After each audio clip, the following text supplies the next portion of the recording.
What is going on? And welcome to another episode of Hey Mark, the podcast where I, Mark, get to have open and authentic conversations about things like mental health and self-development. And, you know, a lot of you might be brand new to this podcast. A lot of you might be returning to this podcast. If you're brand new, thank you for coming on and listening in or watching, however you're choosing to ingest this. If you're returning, if you've been here before, if you listen to this show or you've watched the YouTube channel, whatever it is, you know, from the bottom of my heart, thank you so much for supporting this journey and supporting me. But yeah, I just kind of wanted to open up and thank you guys, and also start to kind of clarify, you know, who this podcast is for. And when I say that, I mean, you know, the reason why I started this podcast, who I'm trying to connect with, and you know, who I'm trying to help out. And so for a lot of you people, you maybe kind of feel the way that I've felt at times in my life, and I feel like this all the time still. But you know, that feeling where you're just really not good enough, like where you kind of don't have hope for yourself. And I remember kind of thinking back when I was a kid, I remember feeling like, you know, there's always someone smarter than me. There's always someone stronger than me. There's always someone, you know, who speaks clearly, who thinks better, who, you know, I always just felt like no matter what I did, I just would never be enough. I would always be inadequate. And that was pretty much the root of a lot of the depression that I had, you know, as a kid, but also what still lingers around and haunts me to this day. And so I kind of want to reach out to those people and just let you know that, you know, hopefully I can show you like a little glimmer of hope. Like if you don't have hope for yourself, I'm hopeful for you. And I'm trying to do my very best to kind of help you understand that no matter what it is that you're going through, you're not alone, and life can and will get better for you. And that's my main passion. Like those are you guys are the people that I'm trying to help out, because, you know, half the time I fall in that category as well.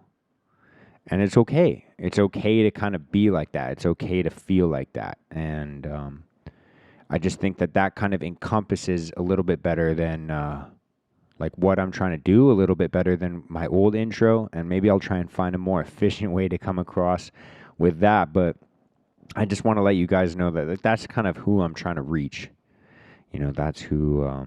So if you're in that boat, it's okay, right? Like, it's okay. Just take a second and understand, like, fuck, we all feel like that sometimes.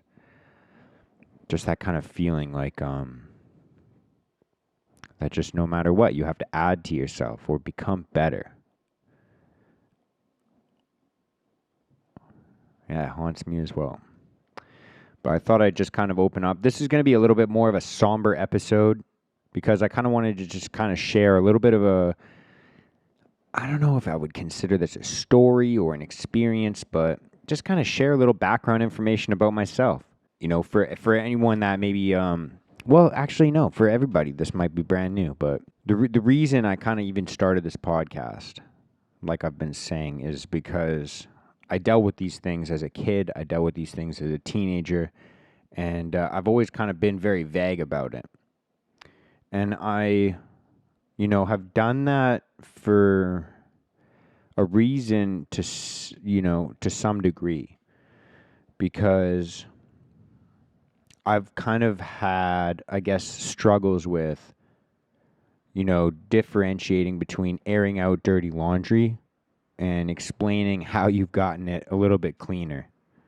And I'm not sure if you guys fully understand what I'm trying to say by that, but I just feel like sometimes it's tough to kind of come on here and just kind of vent or rant or complain about some of the things that I've gone through and keep it constructive, you know, so that you could listen to this and pull some value out of it instead of me just venting to you.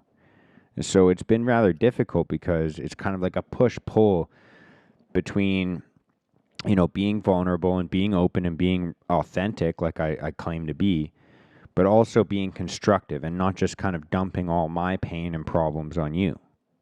And so I thought it'd be kind of nice, well, not nice, but I thought it'd be interesting to kind of talk a little bit more about, you know, my past, my experience with depression. And maybe we'll make this a little series. You know, we could go in on, medications I've been on. We can go in on, fuck, there's so many topics, like how it's ruined my relationships in the past. But I just thought I'd kind of get into the kind of very beginnings. And I remember, I guess I will start off with a little bit of a story. So we can consider this story time with Mark. But I remember, like, one of my first memories dealing with my mental illness was I think I was around 9 years old. And I remember being in class, we were doing math. We were just doing like those times tables, like fucking, like those sheets where it has like a big grid and it's got numbers on the left and numbers on the top. And you're supposed to multiply the numbers on the left by the numbers on the top, and then you'll get your answer. You fill it in the grid. I'm sure you guys have all done that if you learned your multiplication. But, little Marky was having a tough time. And, looking around the classroom, I remember seeing some of my peers, and a lot of them didn't seem to have the same struggles that I had. And this is obviously like some sort of a weird 9-year-old little brain trying to figure this out. And obviously other kids struggle with math, and there's obviously many other topics in school, and all the kids that were good at math maybe struggle with other things. But those kind of insights you only really have in hindsight. As a 9-year-old kid, it's tough to kind of piece those things together. Regardless, I remember looking around and just thinking like, fuck, I'm never going to be a smart kid. And I'm not the most like athletically inclined person either. I'm not gifted in any way. And I feel like no matter what I do, I'm just always going to be inadequate. I'm always going to be not good enough. And these were the kind of thoughts that I was having at 9 years old. And I wish I could say it's different now. I still have those types of thoughts, but that's what I was dealing with. And I remember saying to my teacher, like, I started having the same existential thoughts that, some of my friends are having today. And I even have these things like kind of creep into my brain and all the time, like from time to time now. But I remember being at 9 years old kind of thinking, what's the fucking point of trying? If I can't be good at anything, why the fuck am I trying at anything? And this kind of stuck with me for my early teenage years, actually pretty much for most of my life. This kind of feeling like I'm not going to be good. Why the fuck would I put in any effort? It caused me to flee from anything that kind of made me feel inadequate, because that, again, was the root of a lot of my depressive thoughts. And so I remember saying to this teacher, I was like, look, I don't understand the fucking point of any of this. Like, if I just stopped showing up to school, nobody would fucking care. You guys would all be happier. The only thing I do to contribute in class is make jokes and disrupt the class anyways. Like, this would all just be better if I wasn't fucking here. Your job would be easier. My fucking classmates would have less distractions. And I had this weird conversation with my teacher in a lot fewer words. I said some pretty alarming things, and obviously her reaction was pretty appropriate for, what she heard. And so she goes to my principal, who then calls my parents, and they're basically saying, like, look, your 9-year-old kid seems like he's fucking suicidal, and, I kind of, it's not to say, like, at 9 years old I was ready to take my own life, but that was kind of where the root of it all started. But what happened next was one of the most, crippling things for me mentally, because seeing the reaction on my parents' faces and seeing the reactions on my teachers' faces and the principal and, everybody else, and being separated then from the class and kind of being put into, a smaller, different class that you could get a little bit more one-on-one attention. I felt a little bit alienated from my friends. I felt like I was kind of isolated, which obviously didn't help the depressive thoughts. It's like, okay, now I can't even be in the same fucking classroom as the regular kids.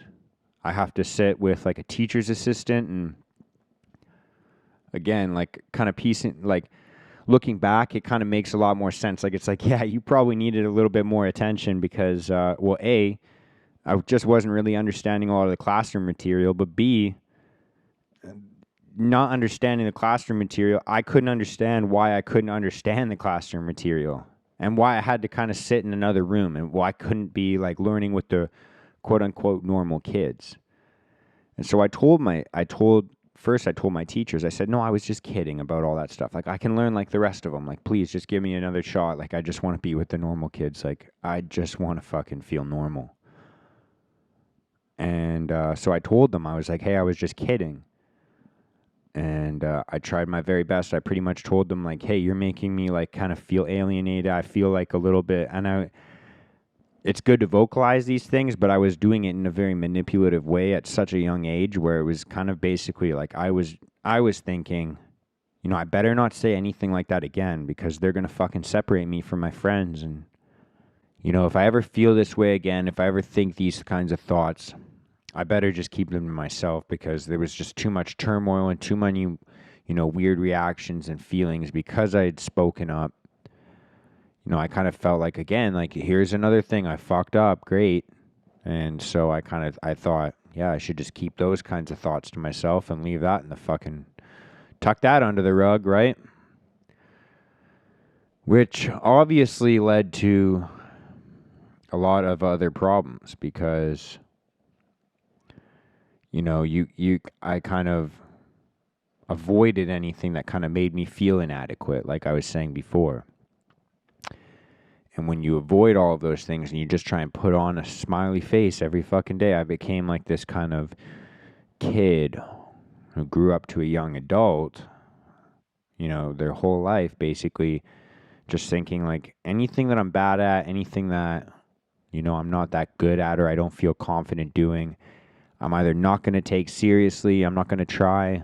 You know, maybe I'll just take that opportunity to make a joke out of it for myself, make a joke out of it for everybody else. And, you know, if they're going to be, you know, thinking about, you know, if they're going to be laughing at me or whatever, like I'm going to try and at least exaggerate the laugh a little bit more because that was where I started to find my value, right? Like it was like, I'm not really good at anything else, but hell, if I can make someone else laugh or smile, then, you know, at least that kind of made me feel like, okay, here's a little bit of attention. Here's that good feeling that you contributed.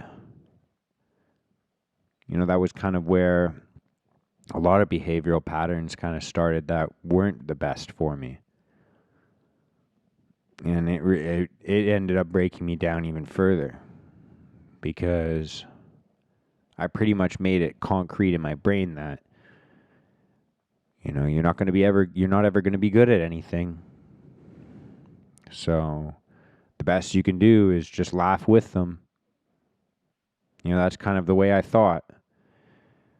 And looking back in hindsight, like, I guess again, like, that's the reason why I started this podcast is because I wish I could just fucking reach out to that 9-year-old kid that I was and just say like, man, it's going to be okay. It's okay to not be fucking good at things when you first start. It's okay to be different or think differently than other people. It's okay to kind of feel like you're different or nobody's going to understand you because that's what unites us all. We all get those thoughts, right? And I was just kind of under the impression that I was the only one. I thought that, you know, everyone else maybe probably has this all figured out. They've kind of, you know, maybe they were just born better than me. And, you know, that was kind of my mission. And so I just, from there, I basically kind of told myself, like, yeah, I'm just not going to try much at anything. And that was kind of the story of how that depressive state started, you know, of something so small building up and building up and building up because it wasn't communicated properly. And these types of things, you know, they happen all the time, right? Like these things happen. You know, the reason I think that that's important is because, you know, these things manifest in many different ways. And I'll go into one of the examples or a couple of examples maybe. But I just kind of wanted to start to talk about a little bit more about my past and my experiences with depression, so you guys kind of see where I'm coming from with a lot of my points of views. But for me, this manifested next in basically, like I was saying, like ruining relationships, and not just romantic ones, like with girlfriends or whatever, but with my parents, with my friends, because I remember vividly being in a certain relationship where, I there was so many times that I felt inadequate. I was like, I'm not good looking enough. I'm not rich enough. I'm not athletic.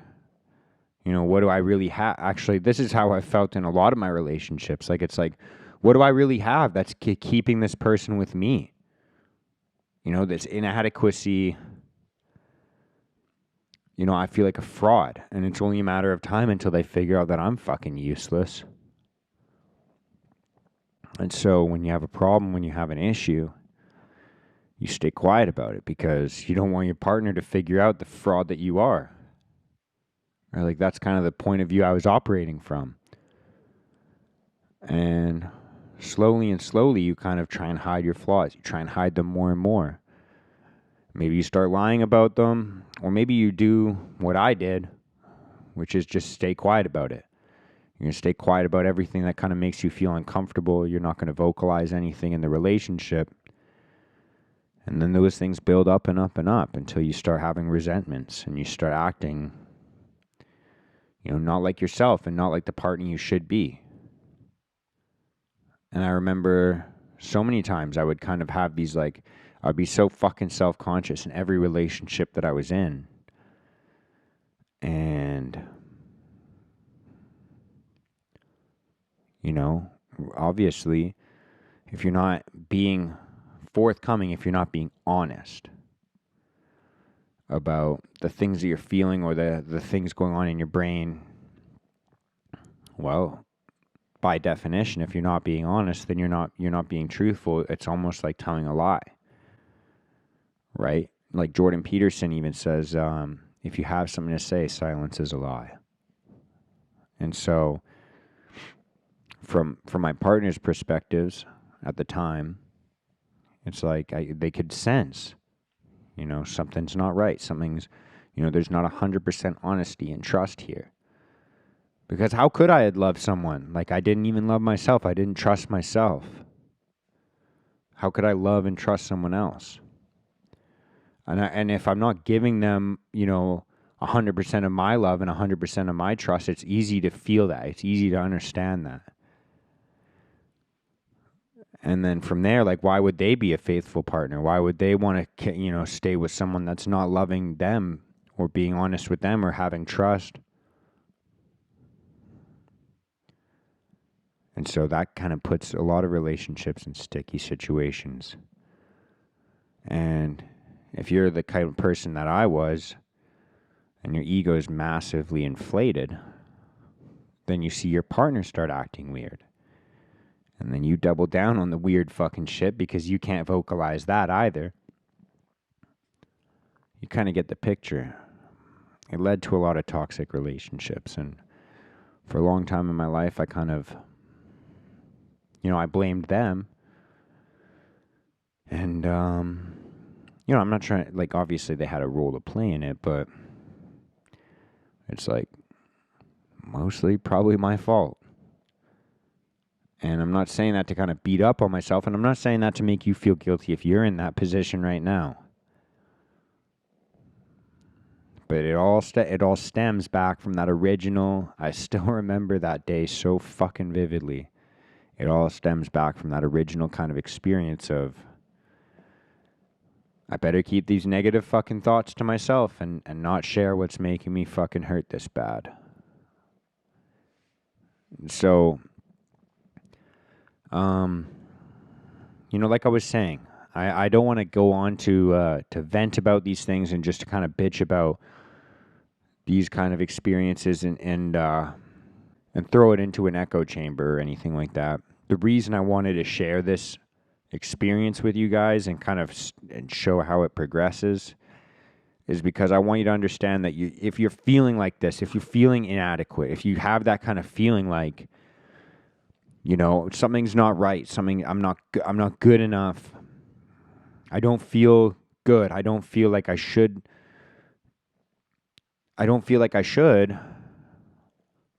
or something's just not right. I feel broken and I feel like I just don't have a place in this world. If you feel like that, you find someone that you love to or trust to vocalize that to. Because I'm a perfect example of the fact that if you don't vocalize those things, if you don't speak up about those things, they will manifest negatively in your life. And that's an understatement. There's no way to kind of properly express that. If we keep those negative thoughts in our brains, they manifest. They're just like seeds. You're just planting those negativity seeds in your brain. And I've been there. I did that for fucking 99% of my life. So if you're going through that right now, don't beat yourself up for it. Just understand that you need to get it out of you. You can't just sit there and let these thoughts rot at the back of your brain. Because I did. And it left me feel like you start off feeling alone. And then these thoughts start to fucking impregnate your brain with more and more negativity until you're so fucking toxic that it starts spilling out of you. And you start poisoning the ones around you enough that you literally are alone. Because I like looking back in hindsight, why would any of my partners wanted to stay faithful to me and, stick around? I wouldn't, yeah.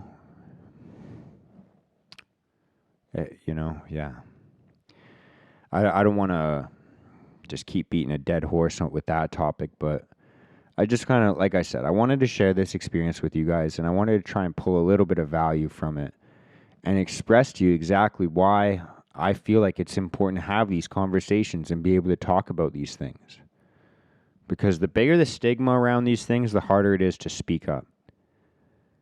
And if we don't create an environment where, kids, but also adults can speak about these things and they manifest negatively, we have an entire toxic society. So I think it's a lot better to have a couple of uncomfortable conversations and temporarily feel like, hey, I'm not good enough, than it is to live in a fucking society that does have this negativity surrounding it and isn't good enough all the time for fucking eternity. I know this wasn't like the most like entertaining or fun kind of fucking podcast episode. Like I said, I gave you the warning. It was going to be a somber episode. But the reason I'm having this conversation, like I said in the very beginning, is because if anyone out there is feeling the way that I've felt or feeling the way that I feel sometimes still to this day, then I just need you to fucking understand that you need to vocalize that. You need to ask for help. And so who can you ask for help? Like, fuck, I remember the first person I actually started breaking down to was one of my ex-girlfriends. And she was the first person that was like, dude, you need fucking serious help. And it seemed like she was kind of being cold-hearted and manipulative, but that was the best move that I could have made at the time. And then going to see a doctor and having him refer me to, some, obviously some counseling and some therapy, that was the best move for me. And I wish I could say it was an easy journey, but it's not as simple as like, you have a wound that just needs to scab over and then heal. A lot of the times we have to pick that scab back open and see what fucking caused it. And that was how my journey kind of went. But I'll, we can get into that, on the next episode or coming up. But I just kind of wanted to share that experience with you guys and open up a little bit more so you kind of get a little bit more insight to, like I said, my experience and my prerogative, my perspectives, why I have the ones that I have. And why I think it's so goddamn important to have these conversations and why I put so much emphasis on the fact that if you are having these thoughts, you are not alone. So, that's all I got for today. Just want to have that little story time with Mark so you guys can kind of get a little peek into my brain, but also understand the value of speaking up when you feel inadequate. But that's all I got. Thank you guys so much. If you do feel like this and you want to join like a support group or you want to grow, like kind of grow in a community like this, I did start a group recently. It's on Telegram currently, and we have weekly Zoom calls as well. So we get to discuss all these types of things as well every single day, every single week. And if you want to join in on that, then reach out to me on Instagram. My Instagram will be at the bottom of the screen down there for anyone watching this video. It's at Mark D. Henriksen. For those of you listening to the podcast version of this, it'll be in the show notes below. But that's it. That's all I got. So if you're watching the YouTube, like, comment, subscribe. If you're listening to the podcast, leave a little review. Let me know how I can get better at this. But that's it. That's all I got. So thank you so much. Hope you're doing well. If you are feeling like I was feeling or still feel like today, reach out. Even if you got to reach out to me, reach out to your parents, reach out to a counselor, a coworker, a coach, a boss, your friend, your journal, whatever. Just get out of your own head and start to share your thoughts before they manifest negatively. That's all I got. Thank you so much. Much love and peace out.